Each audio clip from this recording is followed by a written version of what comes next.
Welcome back. We are reading Exodus 26, and we'll be reading to Exodus 30. And just to check here, we're going to read from Exodus 26 to 30. And I'll just keep reading in sections of 5 chapters at a time. If I do read 10 chapters, it's because they're shorter or there's not really much to pay attention to. So I'll just kind of read through, but we'll determine that after 30, how we need to go, how we need to continue to read. Okay. Exodus 26, the tabernacle. Moreover, you shall make the tabernacle with 10 curtains of fine twisted linen and blue, purple, and crimson yarns. You shall make them with cherubim skillfully worked into them. The length of each, the length of each curtain shall be 28 cubits, and the width of each curtain 4 cubits. I did actually look up cubits. I suggest you do it. Look it up and see how much a cubit is and see if you can figure that out mathematically in your head, the scale of this, right? So the length of each curtain shall be 28 cubits, the width of each curtain 4 cubits. All the curtains shall be of the same size. 5 curtains shall be joined to one another, and the other 5 curtains shall be joined to one another.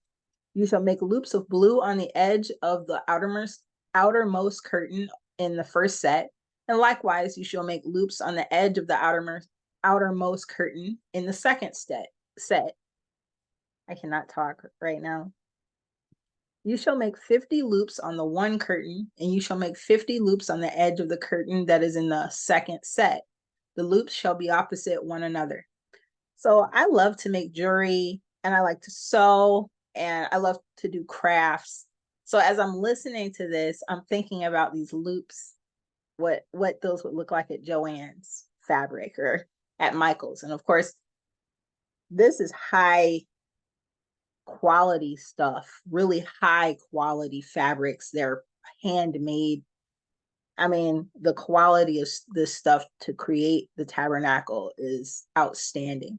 So there's nothing at Michael's or Joann's or anything like that that I feel would do it justice. It would have to be someone who creates their own textiles, their own fabrics and stuff that could make something like this. It would not be somebody on my level of sewing. You shall make 50 loops on the edge of the curtain that is in the second set. The loops shall be opposite one another. You shall make 50 clasps of gold and join the curtains to one another with the clasps, so that the tabernacle may be one whole. You shall make curtains of goat's hair for a tent over the tabernacle. You shall make 11 curtains. I wonder what goat hair feels like as a curtain. I wonder what it feels like. I don't know that it's that soft, but I'm not sure. I don't think I've ever seen anything made out of goat hair. The length of each curtain shall be 30 cubits, and the width of each curtain 4 cubits. The 11 curtains shall be of the same size. You shall join 5 curtains by themselves and 6 curtains by themselves. And the 6th curtain you shall double over at the front of the tent. You shall make 50 loops on the edge of the curtain that is outermost in one set, and 50 loops on the edge of the curtain that is outermost in the second set. You shall make 50 clasps of bronze and put the clasps into the loops and join the tent together so that it may be one whole. The part that remains of the curtains of the tent, the half curtain that remains, shall hang over the back of the tabernacle. The cubit on the one side and the cubit on the other side of what remains in the length of the curtains of the tent shall hang over the sides of the tabernacle, on this side and on that side to cover it. So I'm like thinking about that. It's really interesting. Do you create pictures in your mind as you're reading?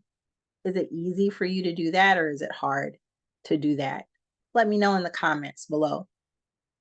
You shall make for the tent a covering of tanned rams' skins and an outer covering of fine leather. The framework. You shall make upright frames of acacia wood for the tabernacle. 10 cubits shall be the length of a frame, and a cubit and a half the width, and a cubit and a half the width of each frame. There shall be 2 pegs in each frame to fit the frames together. You shall make these for all the frames of the tabernacle. You shall make the frames for the tabernacle, 20 frames for the south side, and you shall make 40 bases of silver under the 20 frames. 2 bases under the first frame for its 2 pegs, and 2 bases under the next frame for its 2 pegs.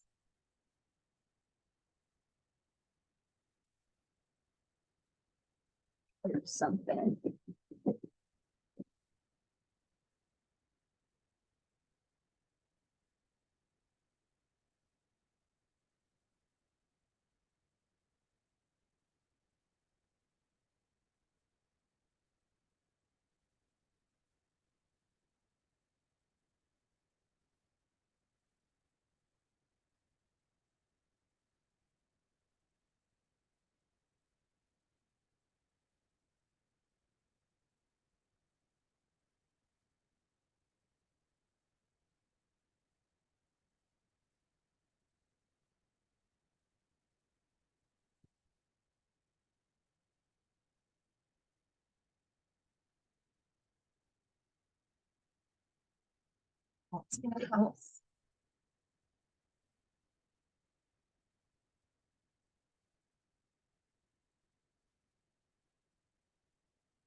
Okay.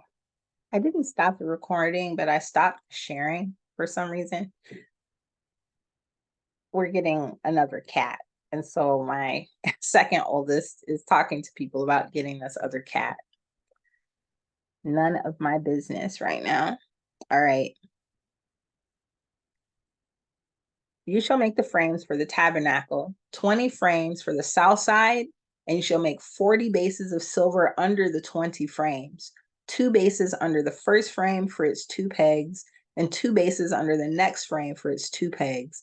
And for the second side of the tabernacle on the north side, 20 frames, and there are 40 bases of silver, 2 bases under the first frame and 2 bases under the next frame. And for the rear of the tabernacle westward, you shall make 6 frames.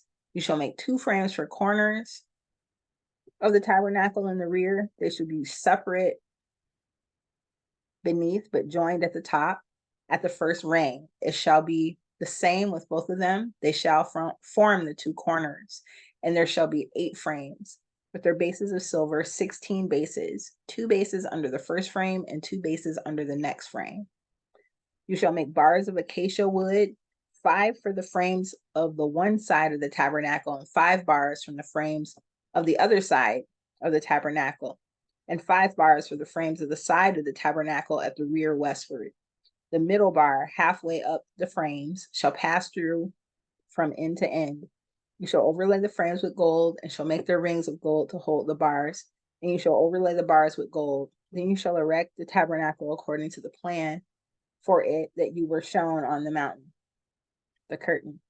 You shall make a curtain of blue, purple, and crimson yarns, and of fine twisted linen. It shall be made with cherubim skillfully worked into it.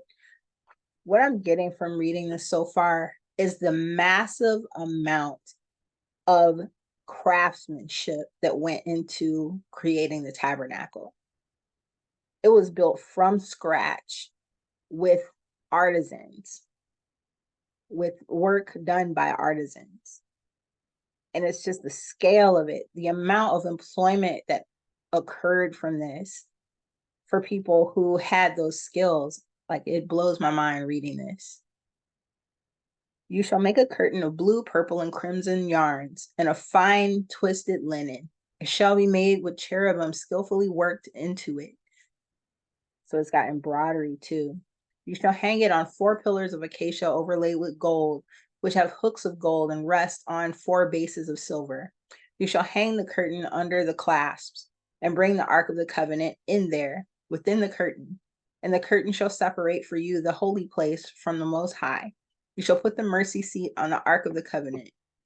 So they call it the mercy seat, or the cover. treaty testimony. Okay. So you're going to put the treaty or the testimony, the covenant that you made with the Lord in that's in the Ark of the Covenant, and then the Ark of the Covenant is put into the tabernacle behind the curtain.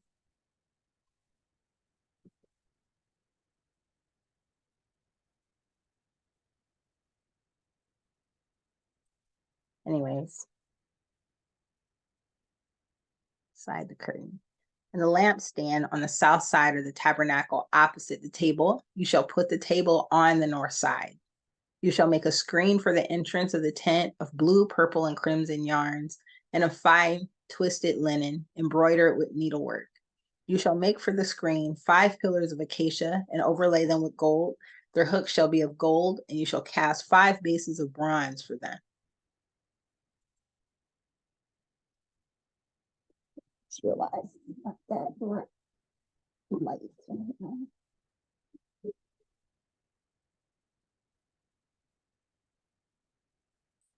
It's more light. Not a lot, a little bit. Exodus 27, the altar of burnt offering. You shall make the altar of acacia wood 5 cubits long and 5 cubits wide. The altar shall be square, and it shall be 3 cubits high. You shall make horns for it on its four corners. Its horns shall be of one piece with it, and you shall overlay it with bronze. You shall make pots for it to receive its ashes. You shall make pots for it to receive its ashes, and shovels and basins and forks and fire pans. You shall make all its utensils of bronze. You shall also make for it a grating, a network of bronze, and on the net you shall make 4 bronze rings at its 4 corners. I kind of wonder if this is what inspired having fireplaces in your home. Of course, you have fireplaces that make heat for your house, but people would cook in the fireplace. Would they also use their fireplaces for altars too? I don't know that. And so just trying to make these other connections here. You shall also make for it a grating, a network of bronze, and on the net you shall make 4 bronze rings at its 4 corners. You shall set it under the ledge of the altar, so that the net shall extend halfway down the altar. You shall make poles for the altar, poles of acacia wood, and overlay them with bronze. The poles shall be put through the rings, so that the poles shall be on the 2 sides of the altar when it is carried. You shall make it hollow with boards. They shall be made just as you were shown on the mountain. The court and its hangings. You shall make the court of the tabernacle. On the south side, the court shall have hangings of fine twisted linen, 100 cubits long for that side. Its 20 pillars and their 20 bases shall be of bronze, but the hooks of the pillars and their bands shall be of silver. Likewise, for its length on the north side, there shall be hangings 100 cubits long, their pillars 20 and their bases 20, of bronze, but the hooks of the pillars and their bands shall be of silver. With the width of the court on the west side, there shall be 50 cubits hanging with 10 pillars and 10 bases. The width of the court on the front to the east shall be 50 cubits. I hope you looked up cubits. I did on my own time, separate from this.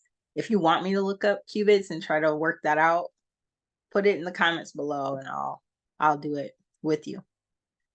The width of the court on the front to the east shall be 50 cubits. There shall be 15 cubits of hangings on the one side with 3 pillars and 3 bases. There shall be 15 cubits of hangings on the other side with 3 pillars and 3 bases. For the gate of the court, there should be a screen 20 cubits long of blue, purple, and crimson yarns, and of fine twisted linen, embroidered with needlework. It shall have 4 pillars, and with them 4 bases. At the pillars around the court shall be banded with all the pillars around the court shall be banded with silver. Their hooks shall be of silver, and their bases of bronze. The length of the court. Oh, sorry, batteries getting low for some reason. Oh,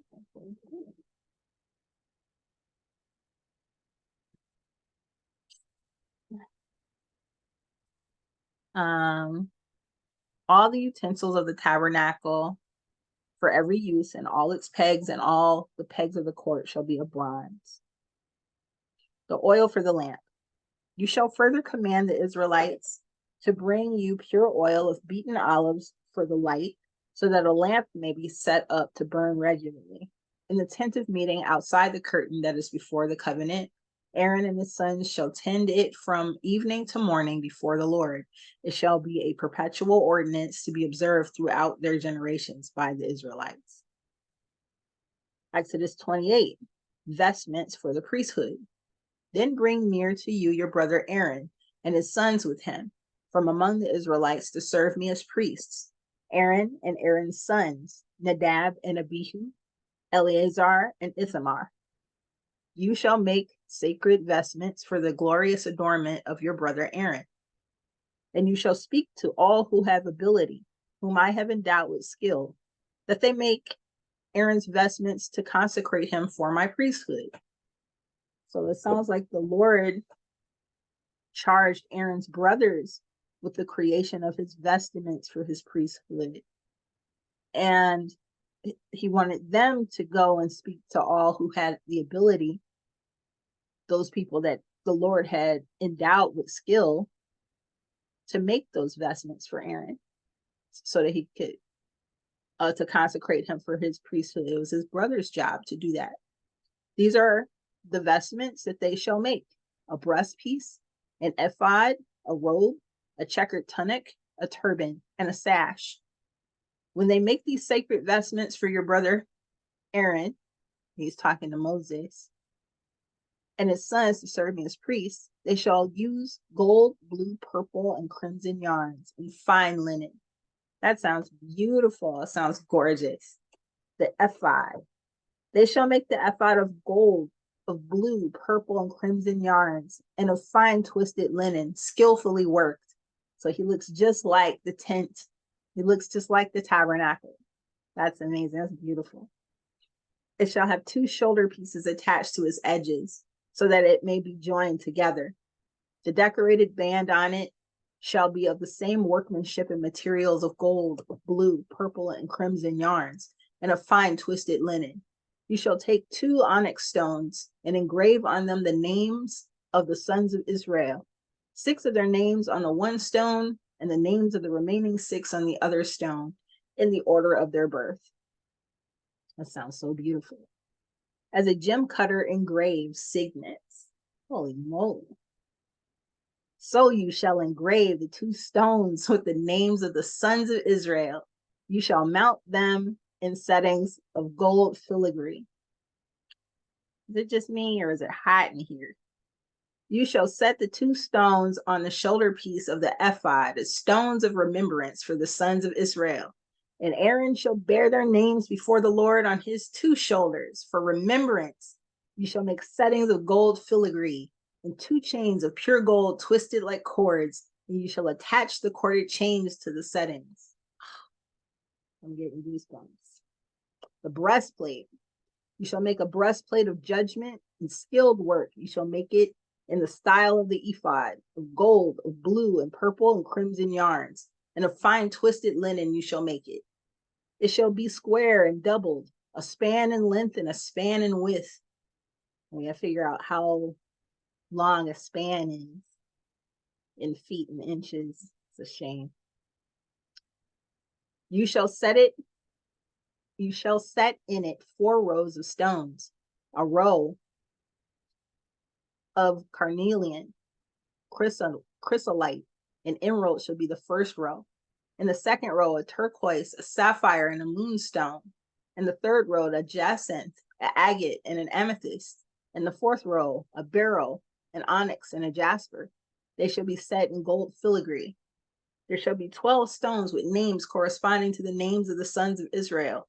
They shall be like signets, each engraved with its name for the 12 tribes. You shall make for the breastplate chains of pure gold, twisted like cords.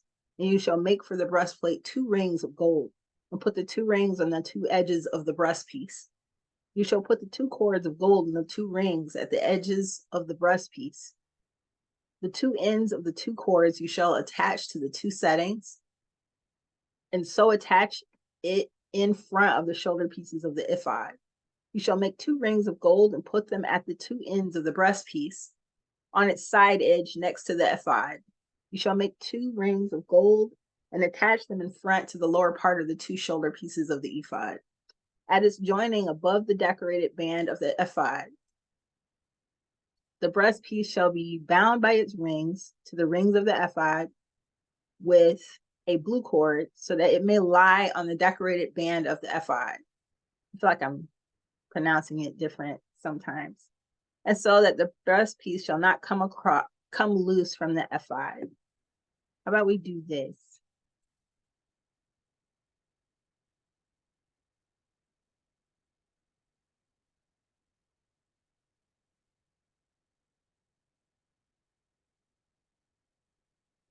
That's how to pronounce it correctly.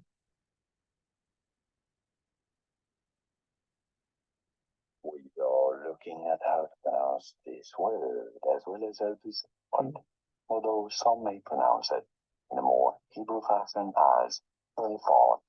Ephod.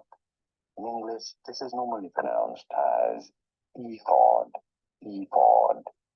So what I think is happening is my English, my American English, is getting sometimes confused with pronouncing the Hebrew word. And so I mark that as okay, either way that I say it. I ask you to include the way that I say it in this reading, whichever way that it appears. I am a human being. Okay. Breastpiece shall be bound by its rings to the rings of the ephod with a blue cord, so that it may lie on the decorated band of the ephod, and so that the breastpiece shall not come loose from the ephod. So Aaron shall bear the names of the sons of Israel in the breastpiece of judgment on his heart when he goes into the holy places, for a continual remembrance before the Lord. In the breastpiece of judgment you shall put the Urim and the Thummim, and they shall be on Aaron's heart when he goes in before the Lord. Thus Aaron shall bear the judgment of the Israelites on his heart before the Lord continually. Thus Aaron shall bear the judgment of the Israelites on his heart before the Lord continually. I just got that all of the sin and all the crazy things the children of Israel have done, Aaron is made to pay for those. Aaron shoulders those. Aaron shoulders those things. Aaron shall bear the judgment of the Israelites on his heart before the Lord continually. He's like walking in their punishment. Aaron. Oh, Aaron. How you met your duty is incredible. How you stood for you stood in your role. You stood to be a prophet. Oh, wow, it's amazing. Other priestly vestments. You shall make the robe of the ephod olive blue. It shall have an opening for the head in the middle of it, with a woven binding around the opening, like the opening in a coat of mail, so that it may not be torn. On its lower hem you shall make pomegranates of blue, purple, and crimson yarns, all around the lower hem, with bells of gold between them all around. A golden bell and a pomegranate alternating all around the lower hem of the robe. That sounds beautiful. Aaron shall wear it when he ministers, and its sound shall be heard when he goes into the holy place before the Lord, and when he comes out, so that he may not die. So he has to walk around with bells ringing so that he doesn't die in the presence of the Lord. Wow. You shall make a rosette of pure gold and engrave on it like the engraving of a signet, holy to the Lord. You shall fasten it on the turban with blue cord on it. It shall be on the front of the turban. It shall be on Aaron's forehead, like this. Wow. And Aaron shall take on himself any guilt incurred in the holy offering that the Israelites consecrate as their sacred donations. It shall always be on his forehead, in order that they may find favor before the Lord. Wow. I wonder if he would have had Moses do this, if Moses hadn't insisted that he couldn't be the mouth of God. I wonder about that. But Aaron shall take on himself any guilt incurred in the holy offering that the Israelites consecrate as their sacred donation. So, what does that mean for him? It'll always be on his forehead. You shall make the checkered tunic of fine linen, and you shall make a turban of fine linen, and you shall make a sash embroidered with needlework. For Aaron's sons, you shall make tunics and sashes and headdresses. You shall make them for their glorious adornment. You shall put them on your brother Aaron and on his sons with him, and shall anoint them and ordain them and consecrate them, so that they may serve me as priests. You shall make for them linen undergarments to cover their naked flesh. They shall reach from the hips to the thighs. Aaron and his sons shall wear them when they go into the tent of meeting, or when they come near the altar to minister in the holy place, or they will bring guilt on themselves and die. This shall be a perpetual ordinance for him and for his descendants after him. Exodus 29. The ordination of the priests. Now this is what you shall do to them to consecrate them, so that they may serve me as priests. Take one young bull and 2 rams without blemish, and unleavened bread, unleavened cakes mixed with oil, and unleavened wafers spread with oil. You shall make them of choice wheat flour. You shall put them in one basket and bring them in the basket, and bring the bull and the 2 rams. You shall bring Aaron and his sons to the entrance of the tent of meeting and wash them with water. Then you shall take the vestments and put on Aaron the tunic and the robe of the ephod, and the ephod and the breastpiece, and gird him with the decorated band of the ephod. And you shall set the turban on his head and put the holy diadem on the turban. You shall take the anointing oil and pour it on his head and anoint him. Then you shall bring his sons and put tunics on them. You shall gird them with sashes and tie headdresses on them. And the priesthood shall be theirs by a perpetual ordinance. You shall then ordain Aaron and his sons. You shall bring the bull in front of the tent of meeting. Aaron and his sons shall lay their hands on the head of the bull, and you shall slaughter the bull before the Lord at the entrance of the tent of meeting, and shall take some of the blood of the bull and put it on the horns of the altar with your finger, and all the rest of the blood you shall pour out at the base of the altar. You shall take all the fat that covers the entrails, and the appendage of the liver, and the 2 kidneys, with the fat that is on them, and turn them into smoke on the altar. But the flesh of the bull and its skin and its dung you shall burn with fire outside of the camp. It is a sin offering. Then you shall take one of the rams, and Aaron and his sons shall lay their hands on the head of the ram, and you shall slaughter the ram, and shall take its blood and dash it against all sides of the altar. Then you shall cut the ram into its parts, and wash its entrails and its legs, and put them with its parts and its head, and turn the whole ram into smoke on the altar.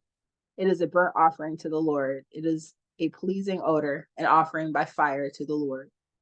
You shall take the other ram, and Aaron and his sons shall lay their hands on the head of the ram, and you shall slaughter the ram, and take some of its blood, and put it on the lobe of Aaron's right ear, and on the lobes of the right ears of his sons, and on the thumbs of their right hands, and on the big toes of their right feet, and dash the rest of the blood against all sides of the altar.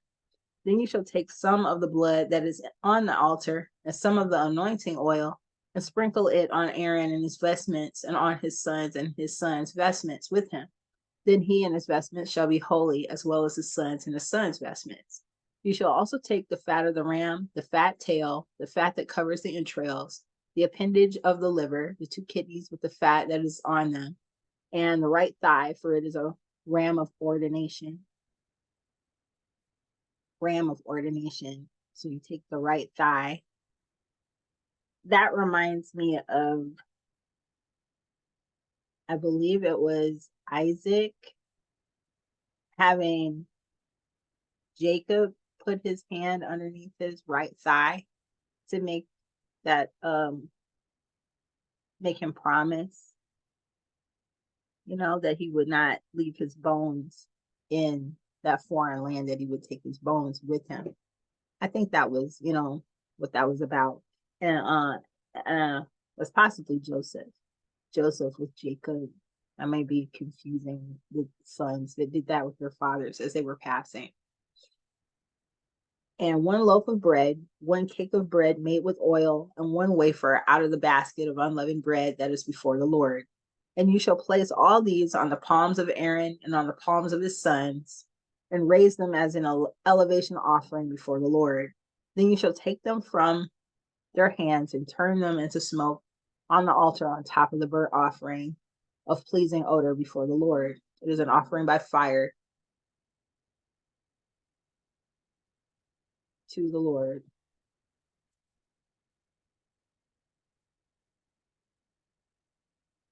Hello?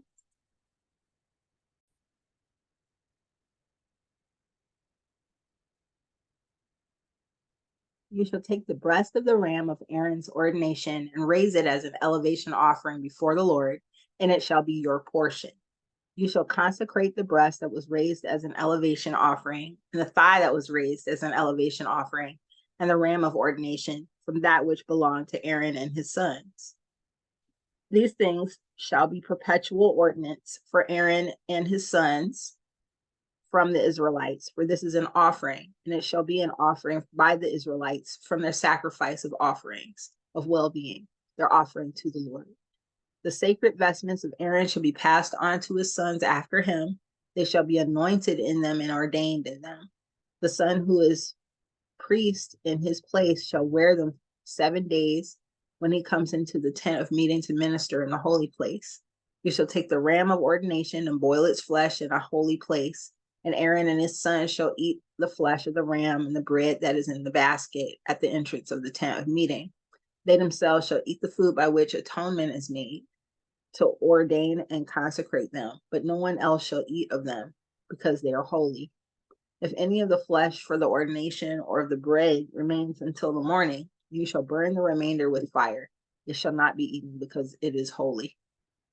Thus you shall do to Aaron and to his sons, just as I have commanded you. Through 7 days you shall ordain them. Also every day you shall offer a bull as a sin offering for atonement. Also you shall offer a sin offering for the altar when you make atonement for it, and shall anoint it to consecrate it. 7 days you shall make atonement for the altar and consecrate it, and the altar shall be most holy. Whatever touches the altar shall become holy. The daily offerings. Now this is where you shall offer on the altar 2 lambs a year old, 2 lambs a year old regularly each day. 1 lamb you shall offer in the morning, and the other lamb you shall offer in the evening. And with the first lamb, 1/10 of a measure of choice flour mixed with 1/4 of a hin of beaten oil, and 1/4 of a hin of wine for a drink offering. So we've got a new measurement here, which is a hin, right? A hin of beaten oil, and 1/4 of a hin of wine for a drink offering. And the other lamb you shall offer in the evening, and shall offer with it a grain offering and its drink offering, as in the morning, for a pleasing odor, an offering by fire to the Lord. It shall be a regular burnt offering throughout your generations at the entrance of the tent of meeting before the Lord, where I will meet with you to speak to you there. I will meet with the Israelites there, and that shall be sanctified by my glory. By my glory. I will consecrate the tent of meeting and the altar. Aaron also and his sons I will consecrate to serve me as priests. I will dwell among the Israelites, and I will be their God, and they shall know that I am the Lord their God, who brought them out of the land of Egypt, that I might dwell among them. I am the Lord their God. All right. So this is Exodus 30. I'm going to stop right here, and I will see you on the next set of chapters. I don't have any great send off, but I will see you on the next video for Exodus 30.